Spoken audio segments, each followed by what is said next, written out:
Vamos abrir a palavra de Deus. Bom dia, né?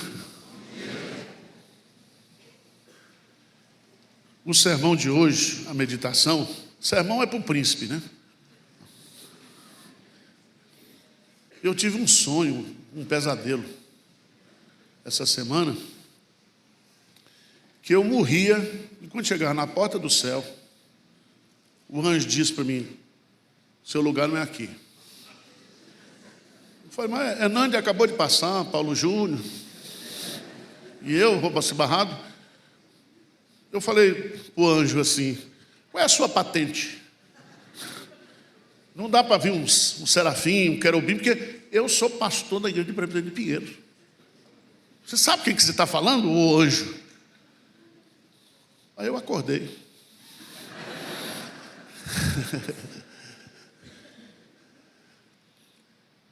Acordei e fiquei com aquele sentimento: será que eu vou perseverar até o fim ou não? Qual é o segredo bíblico para a gente não apostatar da fé? Eu fiquei com isso na cabeça. Aí, como eu não sou, fui ler a Bíblia, né? Aí veio o texto de Judas. Não é Judas Iscariotes, é Judas, irmão de Jesus, filho de José e Maria. Abre lá, Epístola de Judas, para facilitar. Abre Apocalipse e vira a página.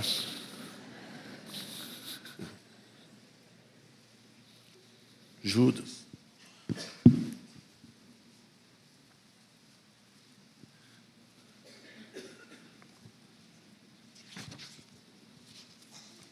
Judas,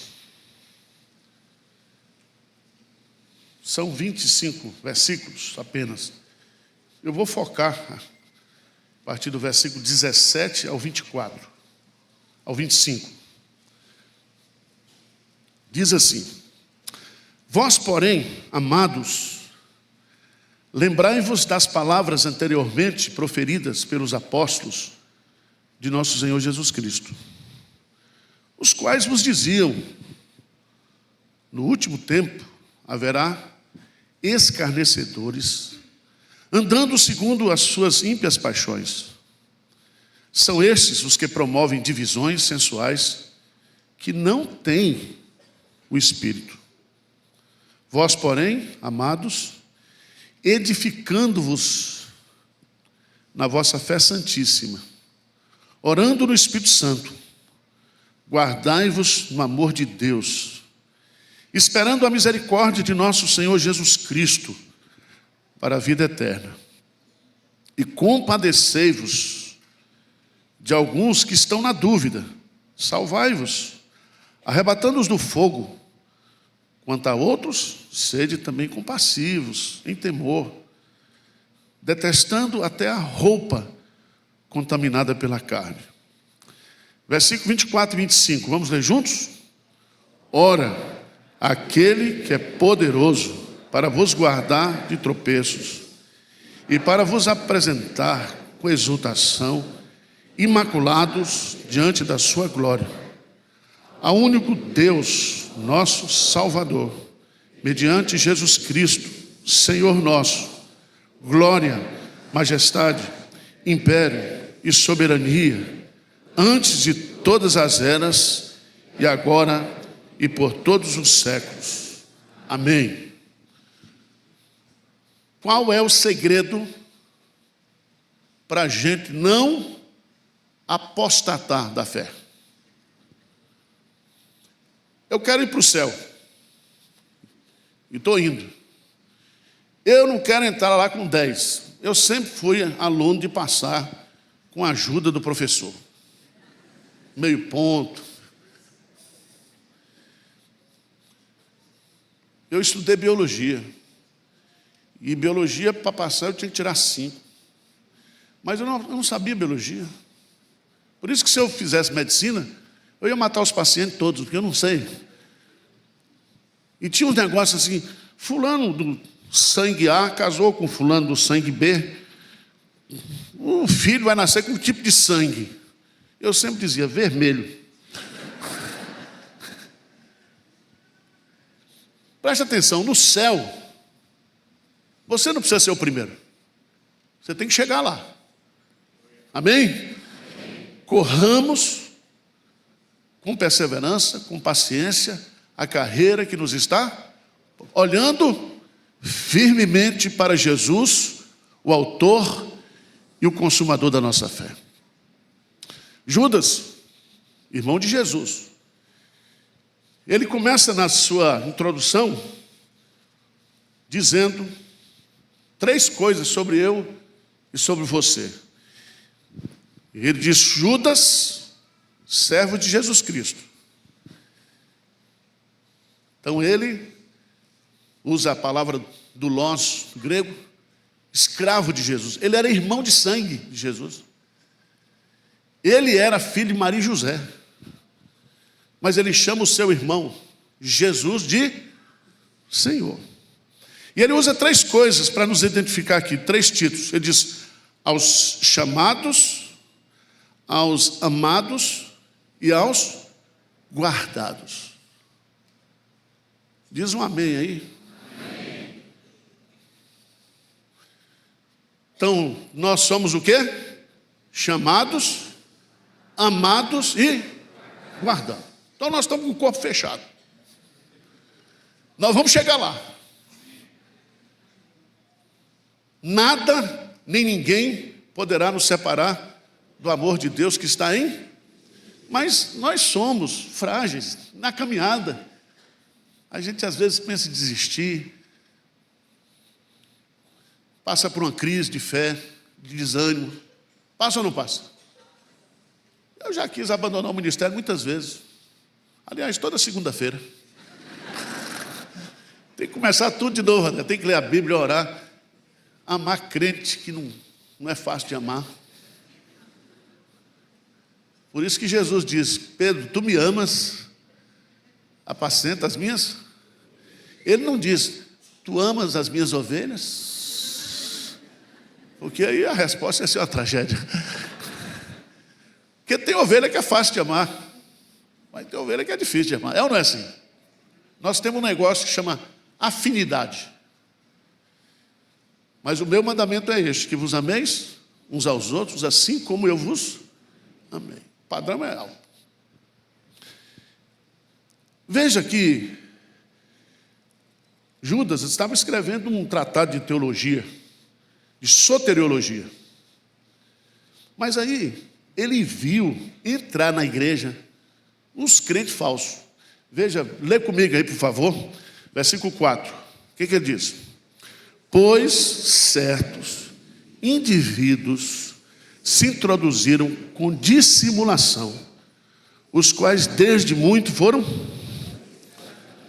pronunciados para essa condenação. Homens ímpios que transformam em libertinagem a graça de nosso Deus e negam o nosso único, soberano. Presta atenção, gente. O Senhor semeou o trigo, mas o diabo vem e semeia o quê? O joio. Introduziram de forma o quê? Dissimulada, travesti espiritual, travecão. Parece que é, mas não é. E eles vêm justamente para produzir o quê? Libertinagem. Para negar o senhorio e a soberania de Cristo. Agora, ele vai dizer aí que o juízo já está, certo? Estabelecido. Se você ver, a partir do versículo 5, ele vai dar alguns exemplos. A própria nação de Israel, homens ímpios. E aí ele chega, que eu quero ficar aqui, para a gente começar a semana positivamente. Veja que existe aí uma adversativa no verso 17. Vós, porém, o quê? Amados. Então, qual é o segredo para não apostatar da fé? Tem a minha parte e tem a parte de Deus. Qual é a minha parte? Qual é a minha participação? Eu tenho que tomar algumas atitudes. Para eu não me apostatar da fé, ele aponta aqui 4 caminhos. Primeiro, lembrai-vos. Verso 17 e 18. Vós, porém, amados, lembrai-vos das palavras anteriormente proferidas pelos apóstolos do nosso Senhor Jesus Cristo, os quais vos diziam: no último tempo haverá escarnecedores, andando segundo as suas ímpias, o quê? Quando ele fala lembrai-vos aqui, ele está dizendo: volta para a Bíblia. Volta para a doutrina dos apóstolos. Então, para eu não me apostatar da fé, eu preciso estar firmado na palavra de Deus. Amém? Então, seja um estudante da Bíblia. Medite na palavra. Não vai atrás de profetada, porque está crescendo.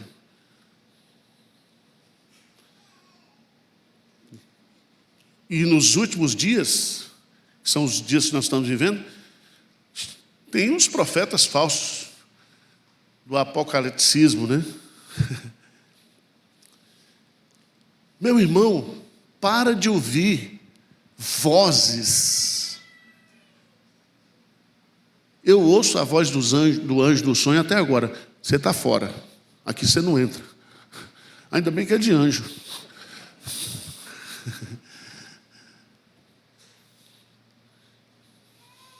Deus fala conosco através das Escrituras. Você quer ouvir a voz de Deus? Ah, eu quero, mas em voz alta. Então leia a Bíblia em voz alta.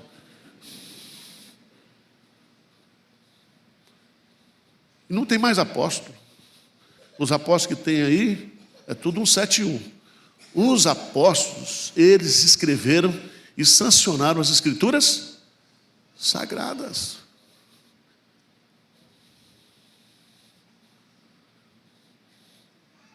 Irmãos, nós estamos no modismo agora.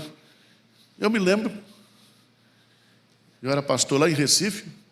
Chegou um irmão e disse assim: pastor Ival, Deus me revelou que você tem que dar uma oferta de R$1.000 para eu comprar um carro. Eu falei com ele: rapaz, você está com essa intimidade toda com Deus? Fala com ele para mandar os R$1.000 primeiro para mim, para eu poder te dar. Irmãos, presta atenção. Para de ficar vendo o vídeo e vai ler a Bíblia, pelo amor de Deus. As pessoas hoje estão sendo formadas por vídeos. Se fosse para ser vídeo, Deus dava para Moisés lá no Sinai. Não, já estava lá o cara da Microsoft. Aí, leia. Se você não quer apostatar-se da sua fé, alimente-se da palavra de Deus. Segunda estratégia, o que ele vai colocar aqui? No versículo 20, ele diz assim: vós, porém, amados, só está falando para crente. Lembra lá no versículo primeiro? Chamados, amados e guardados. Aí ele vai dizer aqui, versículo 20, vamos ler juntos? Vós, porém, amados, edificando-vos na vossa fé santíssima, orando.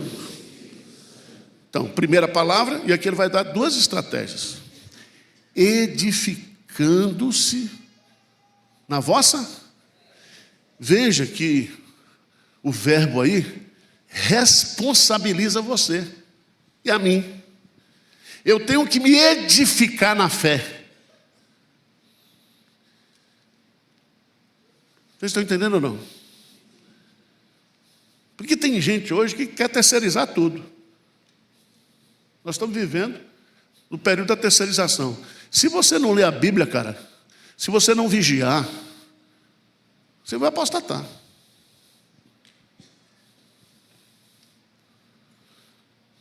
Jesus diz: vigiai e para não cairdes em tentação. Se você for observar, a justificação pela fé, a nossa conversão é um ato soberano de Deus, irresistível. Mas o nosso processo de santificação é o Espírito Santo que faz, pela palavra. Mas construa a sua fé. E a palavra edificando-vos na fé aí, fé tem um sentido de conteúdo doutrinário sadio. Leia a Bíblia e leia, estude teologia sadia, leia a palavra de Deus, edifique a sua vida, construa a sua vida na palavra de Deus.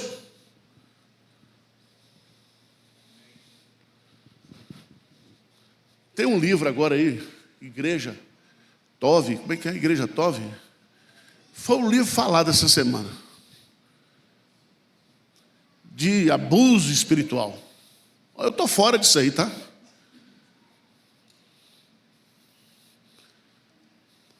Eu estou há 37 anos no ministério, acho que eu nunca cometi abuso espiritual. Porque eu acho que a gente não se deve se intrometer na vida do crente. Você casou com esse traste que você está aí você vem: pastor, resolva o meu problema. Foi você que escolheu. Você orou antes. Porque todo mundo quer vir para o pastor, muitas vezes, trazendo decisões que são suas, não são minhas. E cada um é responsável pela decisão que toma. Então edifique a sua vida. Você é responsável em construir as suas decisões. Tiago está dizendo aqui. Judas está dizendo. Mas ele diz também o quê? Primeiro, leia a Bíblia. Segundo, edificando-vos na vossa fé, que é o quê? Santíssima. Terceira coisa, orando no Espírito Santo. Significa que nós não sabemos orar como convém. E o Espírito Santo nos foi dado para nos ajudar na nossa vida de oração. Ah, pastor, não estou com vontade de orar. Eu também tenho. Não tem hora que eu não tenho vontade de orar. Mas eu digo: Espírito Santo, o Senhor foi colocado aí de cima para me assistir nas minhas fraquezas. E eu vou começar a orar aqui, vai começar na carne mesmo. Mas o Senhor vai melhorando no caminho. Porque ninguém sabe orar como convém. Então, o nosso professor, o nosso intercessor, quem sabe reproduzir para Deus o que eu estou sentindo, só o Espírito Santo. Ele penetra nas nossas profundezas e ele também vai às profundezas de Deus. Está entendendo como é que é o negócio? Romanos capítulo 8. Eu já orei para presbítero morrer e Deus não respondeu.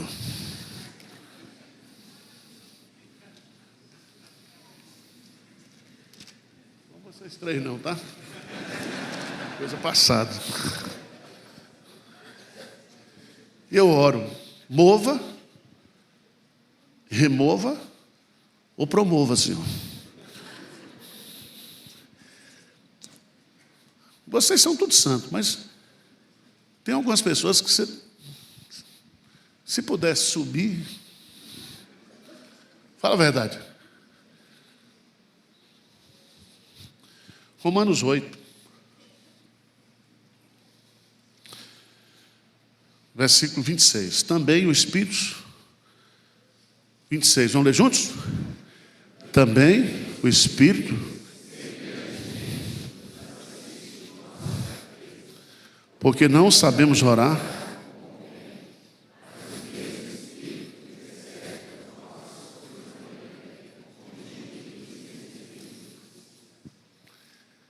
Às vezes orar é você ficar diante de Deus e dizer: Espírito Santo, traduz aí, porque eu nem sei o que eu tenho. Ele, somente, por isso que Judas está dizendo: orai no Espírito. Quarta coisa que ele vai colocar, versos 20 e 21, ele vai usar o verbo permanecer, e eu acho isso maravilhoso. Ele vai dizer: permanecer significa continuar. Guardai-vos no amor de Deus, esperando a misericórdia do nosso Senhor Jesus Cristo para a vida eterna. O que significa guardai-vos no amor de Deus? Boa pergunta. Aí você vai para os comentaristas, eles não explicam para você. Não é assim, André? Você tem uma dúvida. Aí vai procurar, os caras pulam o texto. Guardai-vos no amor de Deus significa simplesmente obediência. Aquele que me ama, guarda os meus mandamentos. Leia a Bíblia. Edifique a sua fé. Ore no Espírito e obedeça a palavra de Deus. Então são 4 segredos, 4 estratégias para a gente não apostatar da fé. Agora o mais bonito, e ele começa falando de heresia, mas ele termina a carta com uma doxologia. Vamos ler o verso 24, o que diz? Ora, aquele que é poderoso. Pronto, para aí. Você pode fazer tudo, mas você não é poderoso para não tropeçar. Somente Deus. Somente Deus. Ele é poderoso para vos guardar de tropeço.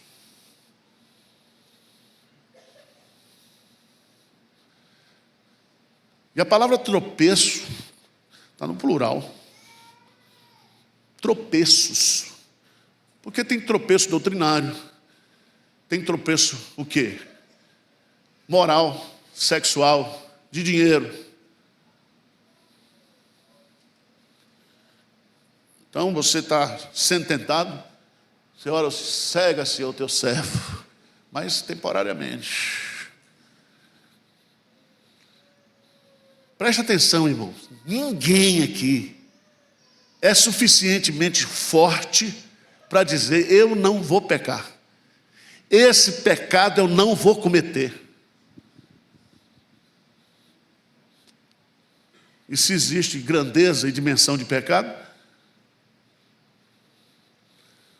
o maior santo, ele não está protegido.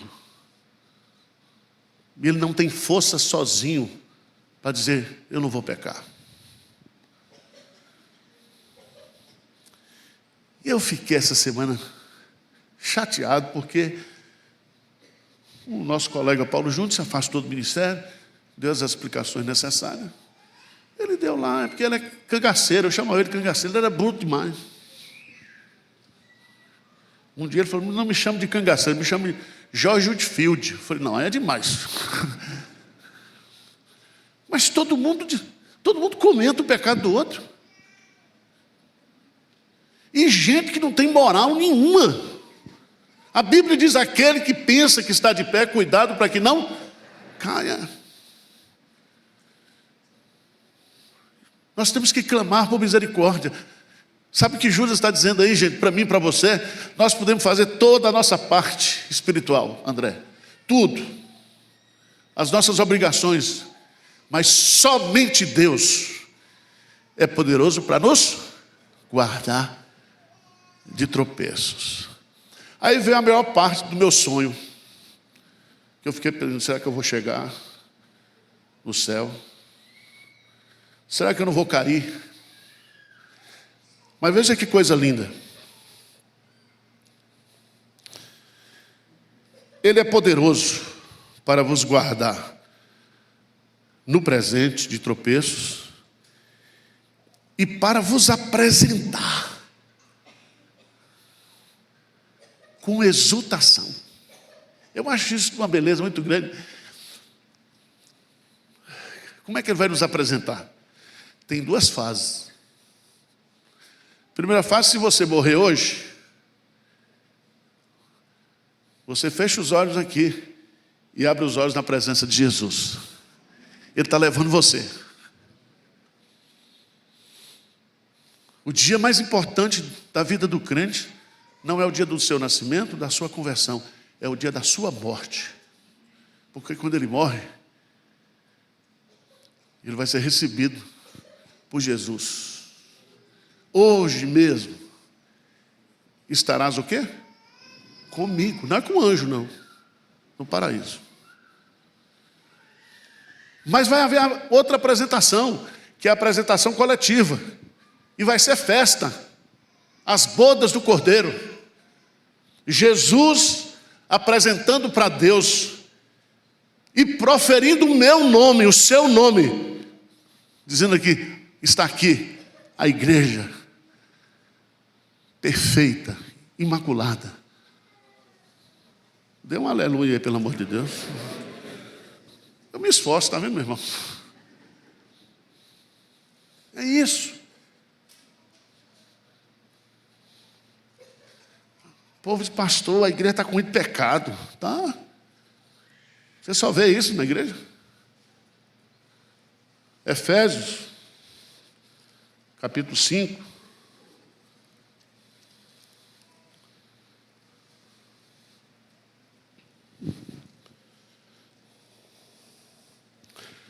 Versículo 25 diz, maridos, amai vossa mulher como também Cristo amou a igreja. Amou no passado e a si mesmo se entregou por ela, para que a santificasse, tendo-a purificado por meio da lavagem de água pela palavra. Versículo 27, o que diz? Para apresentar a si mesmo igreja gloriosa, sem mácula, nem ruga, nem coisa semelhante, porém santa. Louvado seja Deus. Nós vamos chegar lá no céu, todos nós que estamos aqui, santo, perfeito, imaculado. E Jesus vai nos apresentar, diz o texto, com alegria. C.S. Lewis diz que a alegria no céu é coisa séria. Jesus conta as 3 parábolas em Lucas 15. Da ovelha perdida, da dracma perdida e do furo perdido. Tudo termina com alegria, com celebração, com festa. E o texto diz que Ele é poderoso para nos guardar de tropeço, com o propósito de nos apresentar a Deus. Aí eu fui curado do sonho. Agora, a Ele, e aí essa doxologia é para Jesus, a único Deus. Ele é único. Ele é o nosso Salvador. E a nossa salvação vem mediante Jesus Cristo. Senhor nosso. Não é somente o nosso Salvador, Ele é o nosso quê? Senhor. Glória, majestade, império e soberania antes de todas as eras, e agora, por todos os séculos. Amém. Ele nos escolheu antes da fundação do mundo para sermos dele. E essa caminhada pode ser difícil. Eu acho que o meu anjo da guarda deve estar todo enfaixado, porque eu dou muito trabalho. Mas nós vamos chegar. Vamos chegar. Faça a sua parte. E Deus garante a parte dele. Ele está trabalhando na nossa vida. Se você está em crise, pastor, não tem certeza da minha salvação, para com isso. Você não precisa ter certeza de nada, você precisa estar salvo.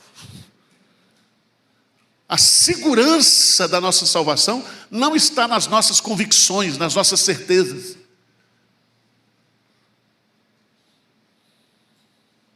Você está entendendo o que eu estou dizendo? Então vamos ficar de pé. E o crente que estiver derrubado hoje aqui, vem aqui na frente, nós vamos orar por você. Vem aqui. Você está desanimado? Pastor, não, meu filho, você vai receber hoje uma overdose de graça. Para você animar. Fica com vergonha não, gente. Eu fui pregar numa igreja uma vez, aí o presbítero falou, não pode fazer apelo. Eu falei, mas como é que eu vou pregar o evangelho, não vou fazer apelo, convite? Não, rapaz, teve um problema aqui que veio um pregador, fez o apelo, quem veio foi o filho e a mulher do pastor. Aí o pastor proibiu.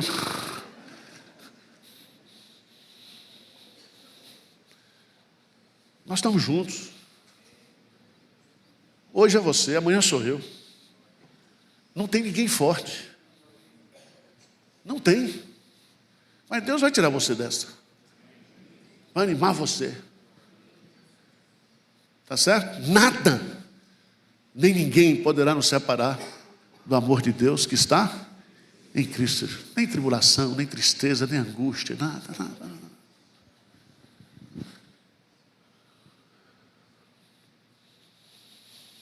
Vamos orar? Parabéns pela coragem. Tem muita gente que não veio com vergonha.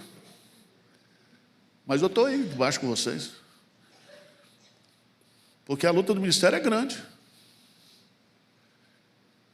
E tem uns irmãos que têm umas expectativas de pastor que parece que nós somos sobrenaturais. Eu oro, o cara morre. É duro, né? E a turma assim, por que, pastor? Está acontecendo isso comigo? Eu não sou vidente. Mas as pessoas têm. Entendeu? E tem muita gente que gosta de fazer teologia com a desgraça dos outros. Os amigos de Jó. Fulano está. Meu irmão. Todos nós temos um pé de barro. Todos nós precisamos uns dos outros. Amém? Você vai pegar fogo de novo. Vai animar. Senhor Deus, muito obrigado pela Tua palavra. Porque é ouvindo a Tua voz, essa voz poderosa, que nós nos animamos. A Tua palavra nos levanta. A Tua palavra nos renova. A Tua palavra nos restaura. A Tua palavra alegra o nosso coração. A Tua palavra ilumina os nossos olhos. Louvado seja Deus. Ajuda-nos a fazermos a nossa parte. Ajuda-nos a ter responsabilidade em utilizar os meios de graça que o Senhor nos deu. Mas dá-nos também essa doce certeza de que o Senhor vai nos apresentar. Que nós estamos nos Teus braços, nas Tuas mãos. E nada vai nos tirar das Tuas mãos, Senhor. Anima esses irmãos que estão aqui, anima meu coração, anima a Tua igreja no dia de hoje. Tira todas essas dúvidas, essas sequelas Que a nossa mente esteja aberta para se alimentar daquilo que é puro, daquilo que é santo, daquilo que é vivo, justo. Que a tua palavra habite ricamente nos nossos corações, Senhor. Ajuda aí, Espírito Santo, dá uma mão para nós. Nós precisamos tanto de Ti. É o Senhor que nos segura, que nos sustenta, que nos molda, que nos transforma. Ajuda-nos. Santifica o nosso coração, nossa mente, nossas motivações, nossos propósitos. Ajuda-nos. Nós oramos em nome de Jesus. Amém. Amém.